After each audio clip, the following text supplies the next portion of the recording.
ولا تجعلوا مع الله إلها آخر إني لكم منه نذير مبين كذلك ما أتى الذين من قبلهم من رسول إلا قالوا ساحر أو مجنون أتواصوا به بل هم قوم طاغون فتول عنهم فما أنت بملوم وذكر فإن الذكرى تنفع المؤمنين.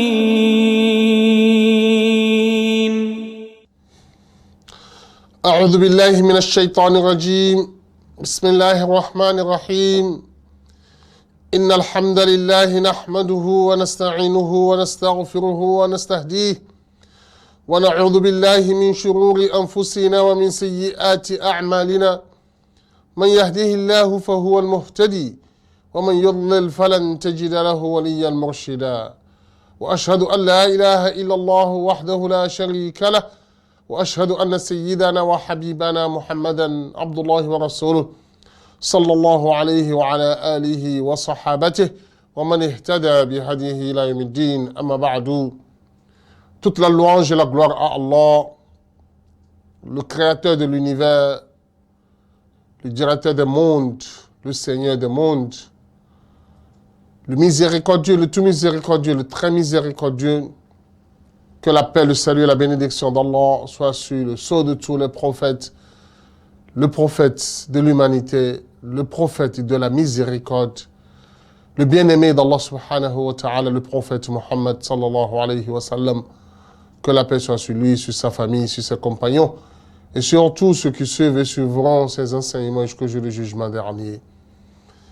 Chers fidèles, nous implorons le Seigneur Allah subhanahu wa ta'ala qui nous préserve de toute calamité, qui nous oriente tout au long de notre vie vers le bon et le droit chemin.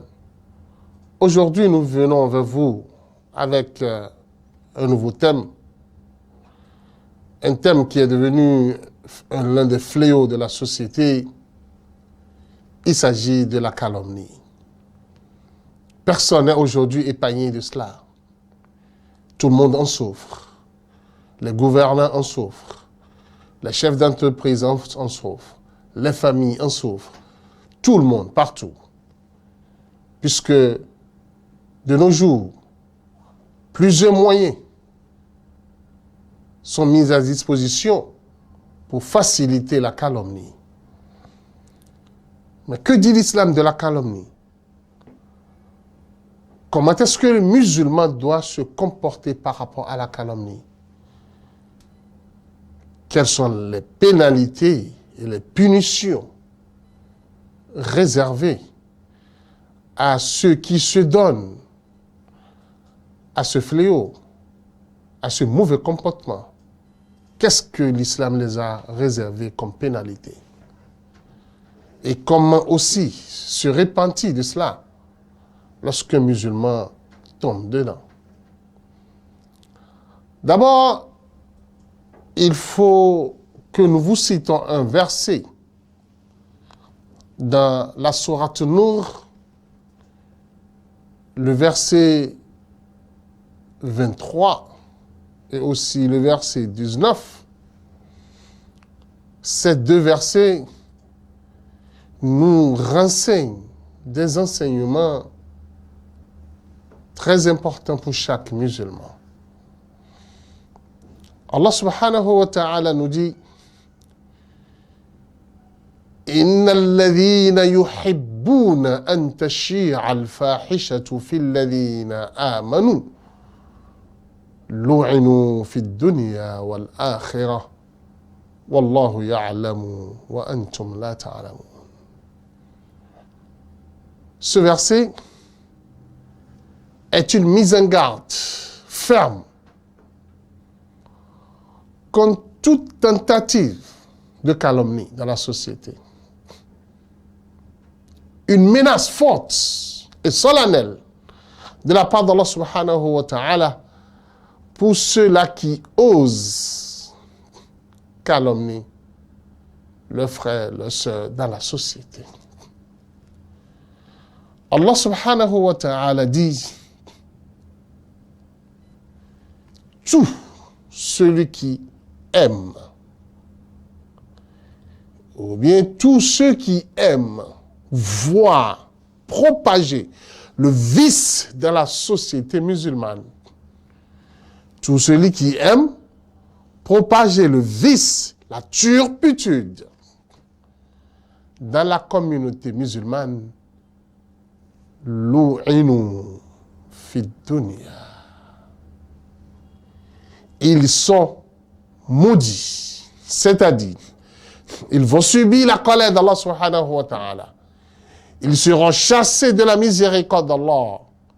Quand on dit quelqu'un est chassé de la miséricorde d'Allah, il va prier, sa prière ne sera pas exaucée, il aura des difficultés, il va les soumettre à Allah, Allah ne va pas l'entendre, parce que Allah l'a déjà maudit, Allah l'a déjà chassé de la miséricorde d'Allah, il sera vivant, mais il n'aura plus de valeur devant Allah subhanahu wa ta'ala.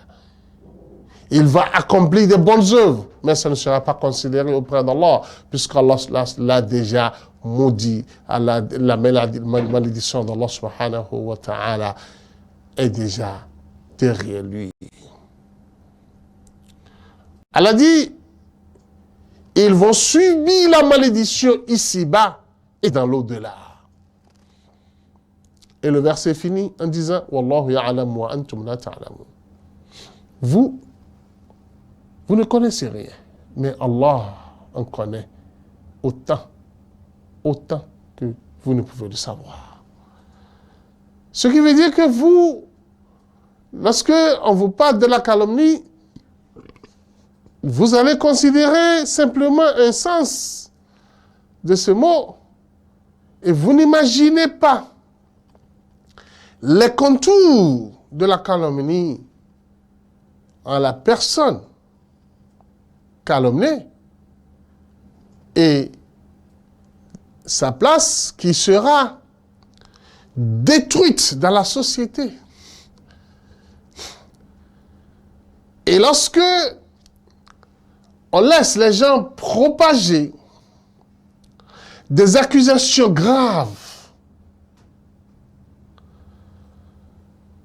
à l'encontre des personnes, cette personne peut être une personne respectueuse, elle peut être une personne modèle pour des milliers de personnes.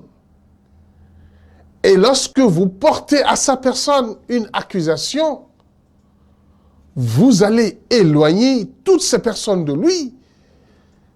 Vous allez amener toutes ces personnes à ne plus le suivre. Et finalement, les biens, les bonnes œuvres que toutes ces personnes-là accomplissaient dans la société pour le bien-être de la société, pour le bien-être de la communauté, ils vont lâcher cela parce que celui qui constitue leur modèle a déjà commis ce que vous considérez comme un vice alors que le dernier ne l'a pas fait. C'est simplement des accusations qu'on a portées à sa personne. Imaginez la gravité qui découle d'une simple calomnie. La personne là-même qui a été calomniée, à qui on a porté une mauvaise accusation, imaginez-le, imaginez cette personne dans la société, elle n'aura plus de considération, elle n'aura plus de valeur. Quand cette personne va parler, les gens ne vont plus l'écouter. Il sera humilié. Comme je l'ai dit tantôt, si c'est une personnalité qui est humiliée, imaginez ceux qui seront humiliés avec lui et ceux qui seront découragés comme lui. C'est dans ce sens qu'Allah subhanahu wa ta'ala a fait descendre de 10 versets successifs pour faire une mise en garde ferme par rapport à la calomnie dans la sourate Nour. Lorsque vous commencez la sourate Nour dès le début, vous allez considérer les pénalités qu'Allah subhanahu wa ta'ala a branlées contre toutes sortes de calomnies. Qu'Allah subhanahu wa ta'ala nous préserve contre cela. Alors, dans ce sens, vous devrez savoir qu'Allah subhanahu wa ta'ala, comme l'a dit Zamakhshari dans son tafsir, aucun péché n'a été traité lourdement avec des menaces telles que la calomnie.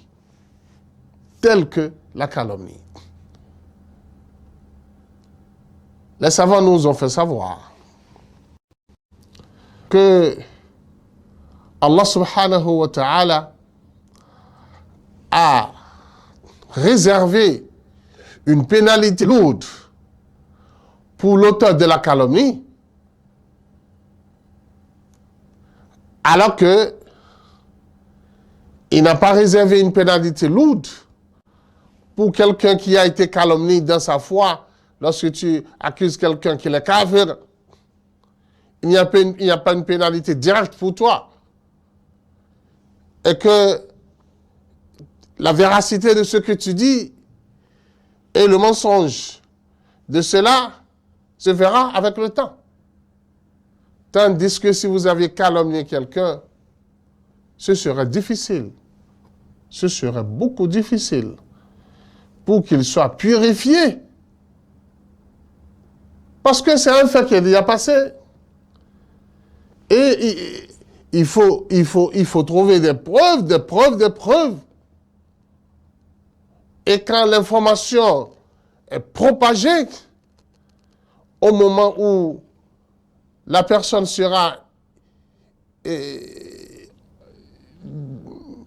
libérée, débarrassée de toutes ces accusations, innocentée,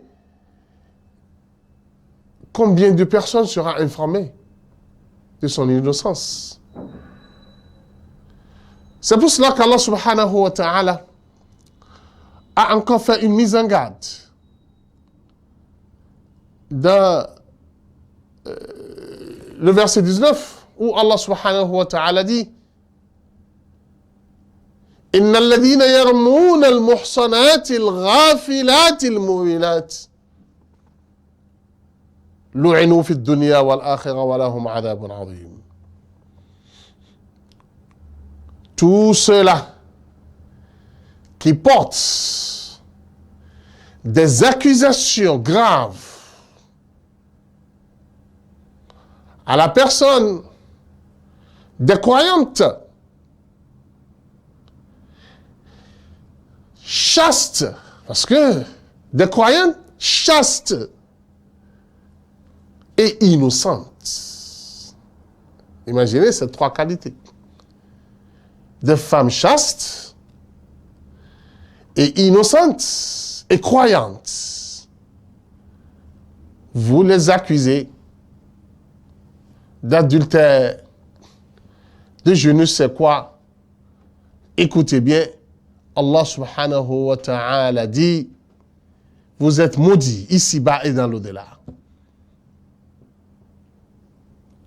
Et un châtiment lourd et douloureux est réservé pour vous. Et cela vous attend. Suivez-moi bien. Alors dans ce cas, chers téléspectateurs, il est important que nous revenions à la définition de la calomnie de façon simple et de façon globale. Calomnier quelqu'un, c'est l'accuser d'un fait qu'il n'a pas commis. Un fait que ce dernier n'a pas commis, vous l'accusez. Vous portez à sa personne de vos imaginations des faits qui ne se sont même pas produits. ni de loin ni de près de la personne. Quand cette personne est un croyant, et ceci se passe, ça devient très grave et très sérieux. Si c'est entre les pervers et les mécréants, les sabbats dans le couvre d'âme, nous parlons des croyants, de ceux qui croient en Allah subhanahu wa ta'ala. Parce que coller un acte de péché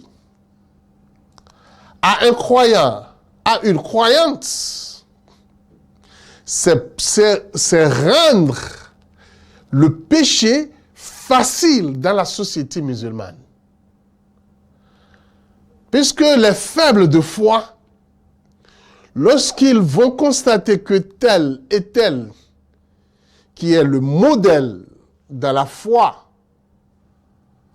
a commis tel et tel, ils auront la facilité de se lancer dans le péché. C'est pour cela que le Coran a hermétiquement fermé cette porte. Chers frères et sœurs en islam, on ne s'amuse pas avec la calomnie en islam. Pas d'amusement, pas de blague qui va t'amener à jouer sur ce terrain. Écoute bien. Le prophète Muhammad sallallahu alayhi wa sallam, dans l'un de ses hadiths, nous dit ceci. Il arrive des fois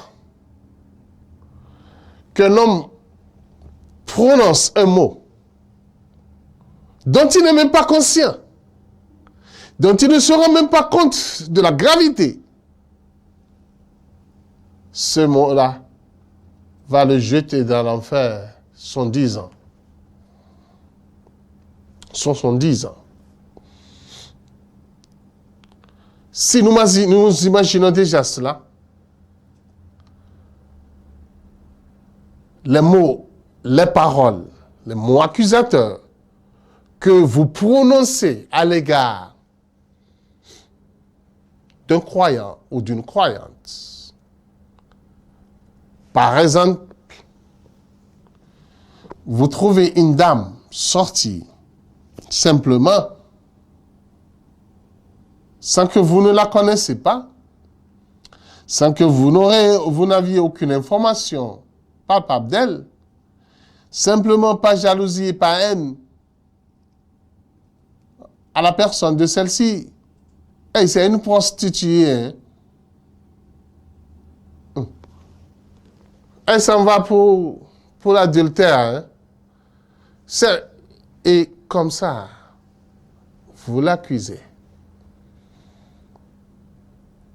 Écoutez bien cette accusation qui concerne le côté dignité de celle-ci. Le côté dignité de celle-ci. Quand nous parlons de dignité en islam, nous parlons de la vie conjugale, de la relation de celle-ci avec son époux. Parce que la dignité exceptionnelle en islam se trouve à ce niveau. Autre chose qu'on considère comme dignité, c'est personnel, c'est dans la vie, c'est selon chaque culture. Mais quand l'islam parle de dignité, l'islam parle de respect de l'homme en matière de sa relation conjugale. C'est là-bas que se trouve la dignité. Parce que quand tu vas commettre l'adultère, tu as perdu ta dignité dans la vie. Quand tu commets la fornication, tu as perdu ta dignité dans la vie parce que à tout moment tu peux être humilié. À tout moment tu ne seras plus considéré. Lorsque un chef s'en va forniquer avec l'épouse de son gardien, mon frère, le jour où le gardien va le découvrir, il va perdre définitivement toute sa dignité. Il ne sera, le gardien ne va même plus dire chef. Ce bandit-là, cet imbécile-là, le gardien va le dire. Oui, c'est pourquoi, au top de toute la dignité, c'est la relation conjugale. Parce que quand vous osez détruire cette dignité, vous êtes complètement détruit dans la vie et vous ne serez plus considéré. C'est pour cela que l'islam a fermé hermétiquement ce côté. Tout ce qui va amener le musulman à accuser, parce que lorsque nous parlons de calomnie en islam, la calomnie se dirige d'abord vers ce côté de la dignité. La calomnie dans la relation conjugale. C'est ça le sens, le premier sens de la calomnie en islam. Bien que le mot calomnie, littéralement, porte beaucoup de sens, mais techniquement en islam, d'abord, on parle de la calomnie dans la dignité de la personne, c'est-à-dire en l'accusant d'adultère, en l'accusant d'avoir eu des relations en mariage. C'est de ça qu'il s'agit d'abord lorsque nous parlons de la calomnie en islam. Et le prophète Mohammed sallallahu alayhi wa sallam, lorsqu'il nous a cité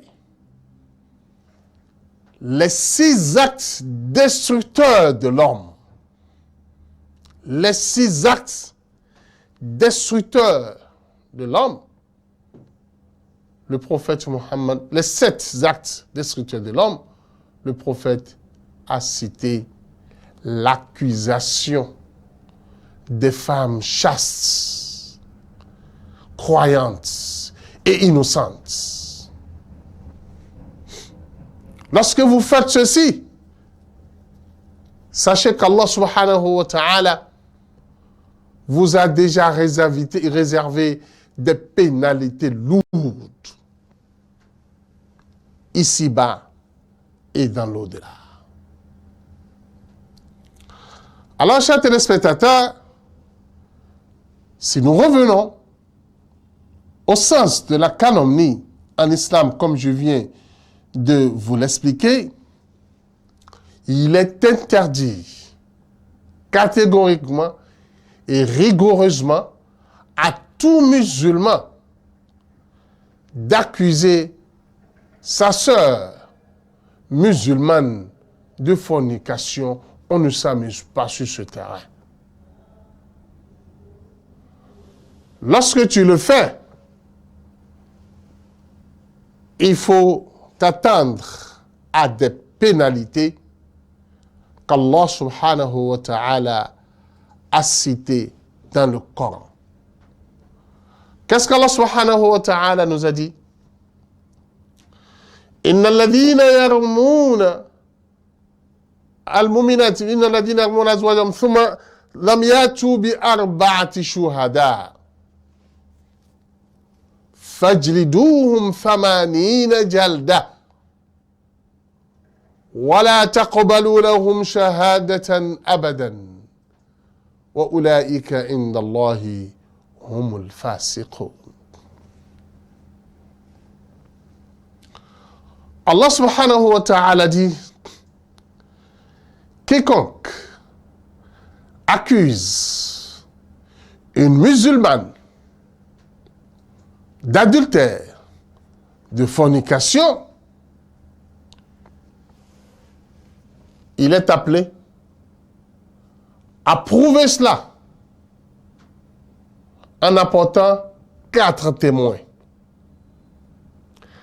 4 témoins qui vont confirmer qu'ils les ont vus en train de faire l'acte.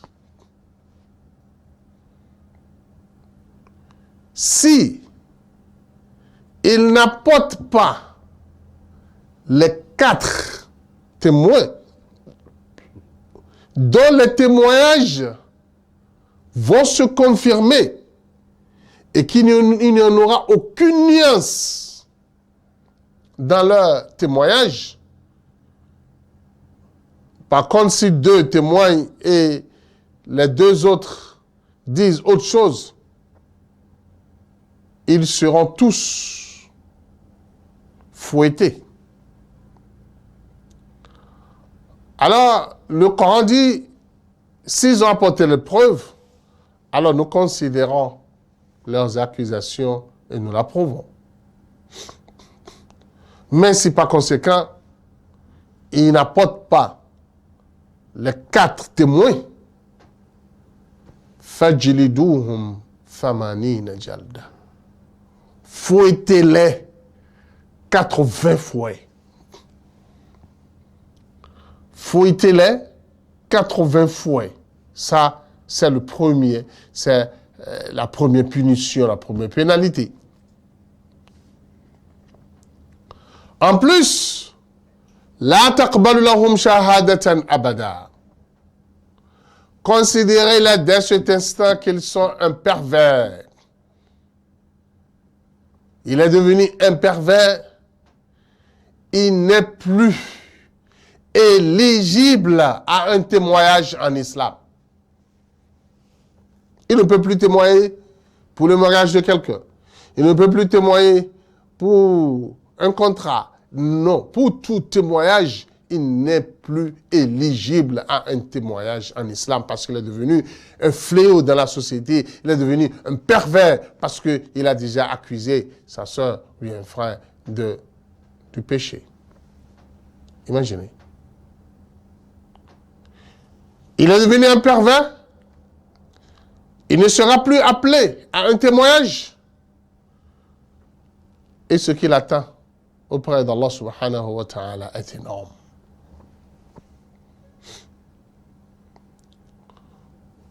Voilà les pénalités qu'Allah subhanahu wa ta'ala nous a citées dans ce verset, qui sont réservées à celui qui calomnie son frère, sa sœur. Lorsque nous référons à ceci, et nous revenons aujourd'hui à notre société dans laquelle nous vivons, à ces propos, à ce langage de calomnie que nous faisons, que nous entendons, qu'allons-nous dire en réalité? Les filles sont calomniées au long de la journée. On n'est même pas soucié de ce que nous disons.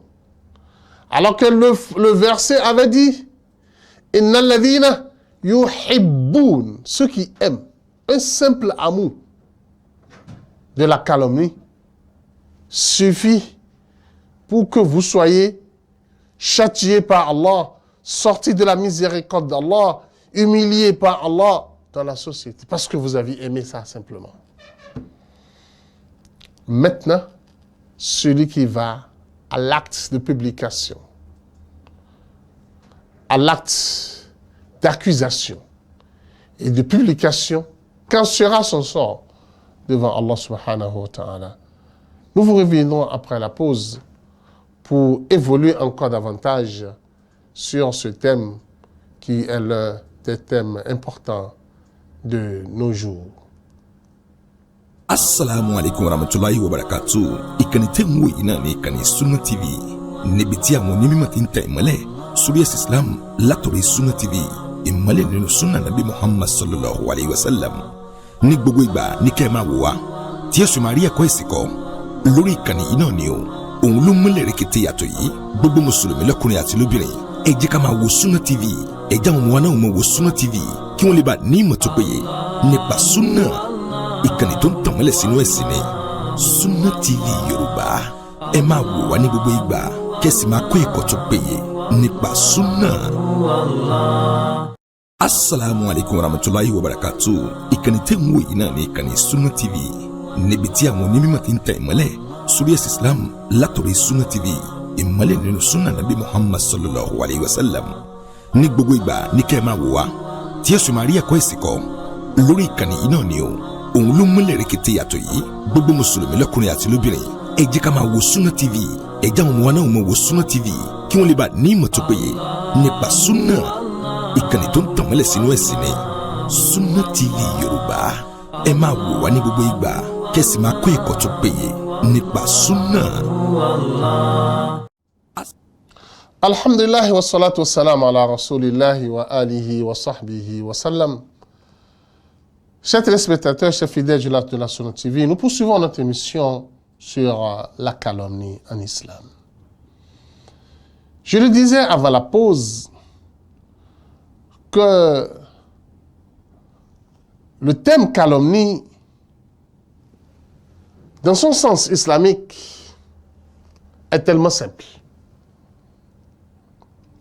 Mais le danger de la calomnie est énorme.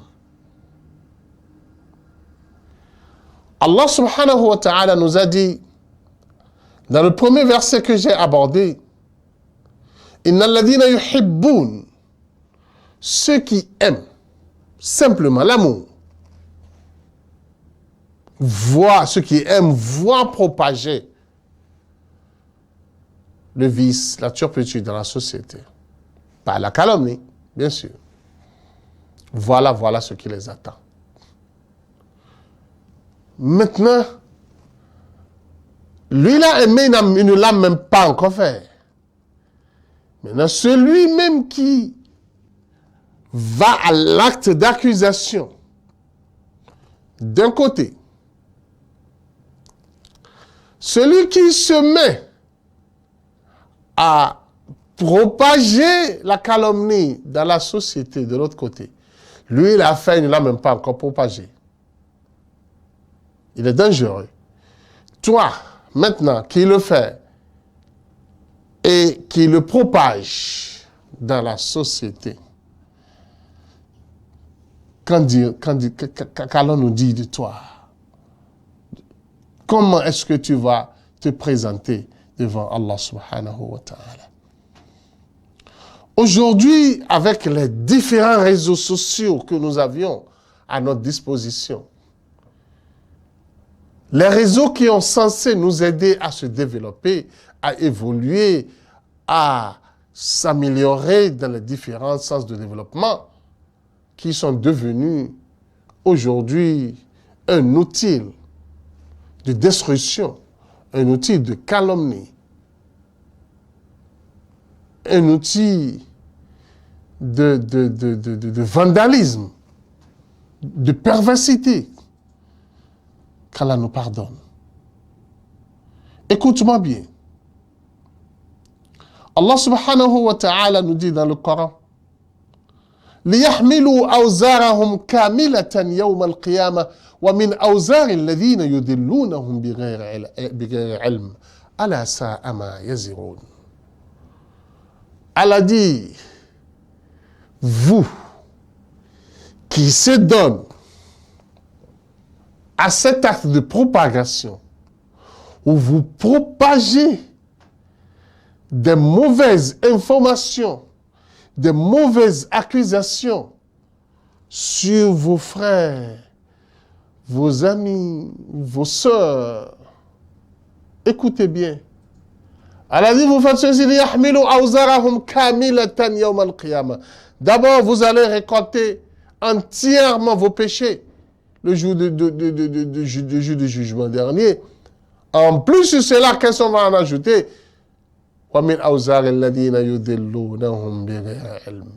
Et tous ceux qui seront égarés, tous ceux qui vont apprendre ceci et vont agir par rapport à cela, tous les péchés qui en découlent, vous les ramasserez. Mon frère, combien d'œuvres tu as pu faire encore déjà? Et voilà, des œuvres qui détruisent de tout ce que tu as fait, où tu n'auras plus de valeur devant Allah subhanahu wa ta'ala. Il faut que nous comprenions que la calomnie est sérieusement un danger dans la société.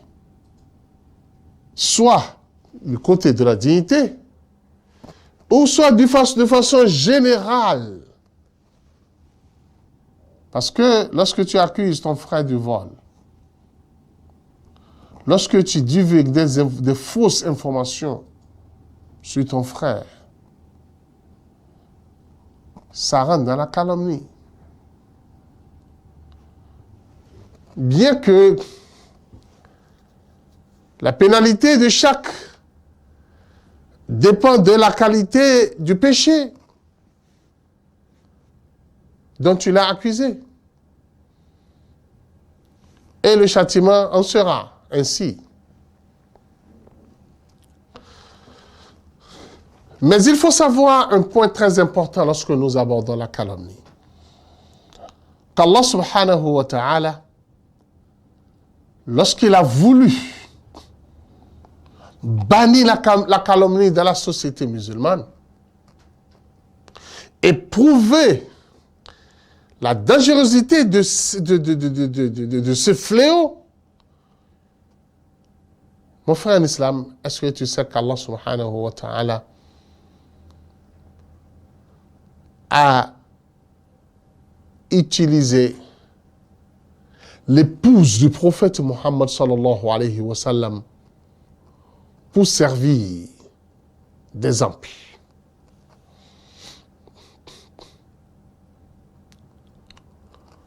Lorsque un groupe d'hypocrites ont accusé l'épouse du prophète Muhammad sallallahu alayhi wa sallam injustement, en l'occurrence de Aïcha, on l'a accusée d'adultère avec l'un des compagnons du prophète Muhammad sallallahu alayhi wa sallam, pour une simple raison, que Aïcha était laissée derrière au retour d'une bataille dans laquelle elle a accompagné le prophète Muhammad sallallahu alayhi wa sallam. Les hommes qui portaient son chariot n'avaient pas fait attention que Aïcha n'est pas encore rentrée dans le chariot. Et ils ont conduit l'animal. Et vous imaginez bien que Aïcha était une petite fille en ce temps. Elle était aussi légère. Et les bras droits, les gros bras qui poussaient les chariots, pour eux, elle était déjà à l'intérieur du chariot parce que le chariot était couvert avec de bâches. Quand ils sont venus, ils ont conduit simplement le chariot. Alors que Aïcha était allée pour ses besoins. Elle n'est pas encore revenue. Quand elle est revenue, elle a constaté que la caravane est déjà partie. Les troupes sont déjà parties, excusez-moi. C'est là où un compagnon, un cavalier parmi les compagnons, qui était encore très loin, qui revenait de la même bataille et courait pour pouvoir rattraper les musulmans à cet endroit, arrive et constate qu'ils sont déjà partis et voit Aïcha seule, assis. C'est là, ce dernier a vu Aïcha seule dans le désert et l'a pris. sur son cheval et a rattrapé le troupe. Paf! Chers téléspectateurs, les hypocrites, cherchant déjà une bonne sauce à manger et un bon sujet à débattre, ont immédiatement publié dans la société que vous avez vu, vous les avez vus tous deux. C'est maintenant ils sont en train de venir. Hein? La bien-aimée du prophète et le monsieur, vous les avez vus, non? Imaginez-vous, ils sont en train de venir d'où? Ils sont allés faire quoi? Hein? Toi, tu penses bien que c'est facile? Ah! Un homme et une dame, simplement comme ça. C'est comme ça. Ils ont propagé la calomnie, le mensonge à la personne de l'épouse du prophète Mohammed sallallahu alayhi wa sallam. Médine est restée en ébullition pendant un mois, où le prophète est accusé à tort et à travers. Tout le monde parlait, par ici, par là-bas, et toi tu n'as pas entendu, toi tu ne sais pas ce qui s'est passé, et c'est comme ça. Et le prophète ne sait plus quoi faire. Ce qui a amené le prophète Mohammed sallallahu alayhi wa sallam à demander à Aïcha de rejoindre sa famille d'abord, jusqu'à ce qu'il voie clair sur cette affaire.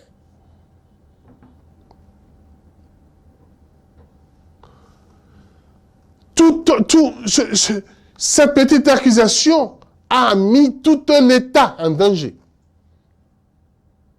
Mon frère. Où tout est arrêté, personne ne sait plus quoi faire. Et le prophète Mohammed sallallahu alayhi wa sallam est troublé. Dans sa vie, dans sa maison, dans tout. Alors, il faut imaginer le danger de cela. Et Allah subhanahu wa ta'ala n'a fait descendre des versets qu'après un mois au complet. C'est après cela qu'Allah a fait descendre des versets pour innocenter Aïcha et expliquer à la communauté ce qui s'est passé réellement et donner des enseignements à la communauté de Muhammad sallallahu alayhi wa sallam sur des comportements à avoir lorsqu'on vous apporte des accusations pareilles. D'abord, premier enseignement. Allah subhanahu wa ta'ala a dit à la communauté de Muhammad sallallahu alayhi wa sallam: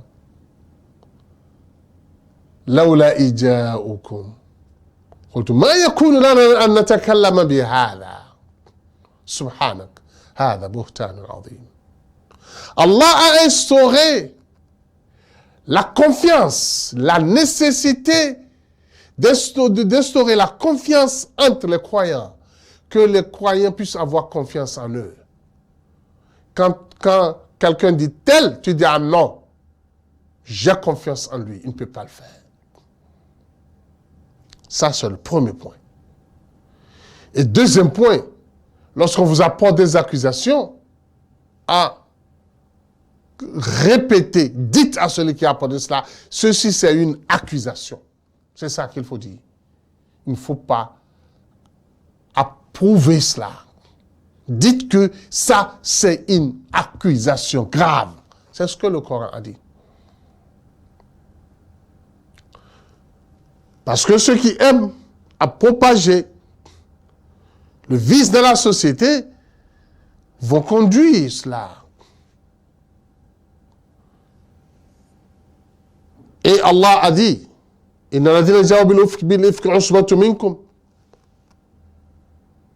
ceux qui ont apporté cela, c'est un globuscule parmi vous. Hein. Mais qu'est-ce qu'Allah dit? La tahsabuhu sharran lakum. La calomnie. C'est là, je m'adresse à ceux qui sont calomniés.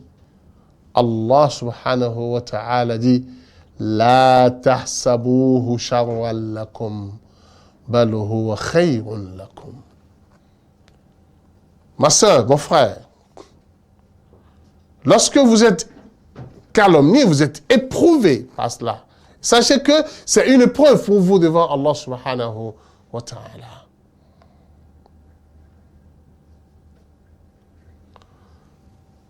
Celui qui est éprouvé, qu'il revient à Allah subhanahu wa ta'ala, demande la protection d'Allah, demande à ce qu'Allah subhanahu wa ta'ala l'accompagne pour surmonter cette épreuve. Mais quant à celui qui a commis la calomnie, qu'est-ce qu'Allah dit? وَالَّذِي تَوَلَّى كِبْرَهُ مِنْهُمْ لَهُ عَذَابٌ عَظِيمٌ. Celui qui prend le flambeau de la calomnie, c'est un châtiment lourd et douloureux qui l'attend auprès d'Allah subhanahu wa ta'ala. Si ceci s'est passé en la personne de la femme du prophète Muhammad sallallahu alayhi wa sallam, et pendant tout un mois, imaginez la gravité de cette situation pour le prophète, pour son épouse et pour toute la communauté. C'est un danger, la calomnie. De ce côté. Mais quand il arrive que, mon frère, tu as calomnie, surtout de nos jours, où il n'y a pas un État islamique, où il n'y a pas un tribunal islamique pour te faire subir la pénalité de la calomnie, qu'est-ce que tu vas faire pour te repentir auprès d'Allah subhanahu wa ta'ala? C'est simple. L'islam te dit, va démentir ce que tu as dit.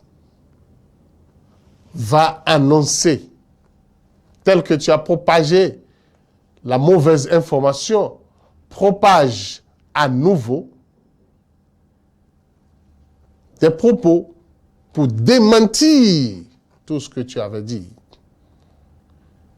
Et tu reconnais que ce que tu avais dit est faux, et voilà la vérité des faits. Par cela, tu seras pardonné par Allah subhanahu wa ta'ala. Parce que, en matière de calomnie, tu es face à deux droits. Le droit de la personne calomniée, et le second droit d'Allah subhanahu wa ta'ala. Celui d'Allah subhanahu wa ta'ala, les conditions sont claires. Tu soulèves ta main de ce mensonge. Tu regrettes ce que tu avais fait. Tu promets à ne plus revenir. Ça, c'est la repentance auprès d'Allah subhanahu wa ta'ala. Mais du côté de l'homme que tu as calomnié, mon frère, tu dois reconnaître ton péché. Tu dois annoncer aux gens la vérité et démentir les fausses informations que tu as envoyées dans la nature. Par là, ta repentance sera acceptée.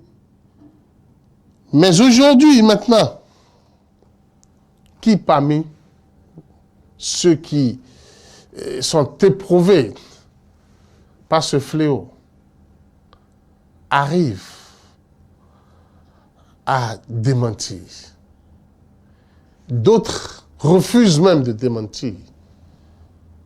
Inna lillahi wa inna ilayhi raji'un. Inna lillahi wa inna ilayhi raji'un. Qu'Allah les pardonne. Qu'Allah les pardonne. Chers téléspectateurs, réaliser que la calomnie en islam n'est pas simple comme vous le prenez. Que ce soit du côté de la dignité conjugale dont l'islam a parlé, que ce soit dans son large sens qui englobe tout dans la vie, le musulman doit savoir que c'est un vice dans la société. C'est une turpitude. C'est un acte de déstabilisation générale et collective. Lorsque vous calomniez un individu, vous déstabilisez cet individu et vous déstabilisez tous ceux qui sont autour de lui. Lorsque vous calomniez un groupe, vous calomniez un État, imaginez le danger que cela en découle. Dans ce sens, l'islam nous demande de préserver la communauté, individuellement et collectivement, et travailler dans le sens de l'unité, de la solidarité, et non commettre des actes de déstabilisation. Qu'Allah subhanahu wa ta'ala guide nos pas vers le bon et le droit chemin, qu'il accepte de nous nos différentes œuvres, qu'il nous pardonne tous nos péchés. Subhanakallahumma bihamdik, nashara la ilaha illa anta, nastaghfiruka wa natubu ilayk. Allah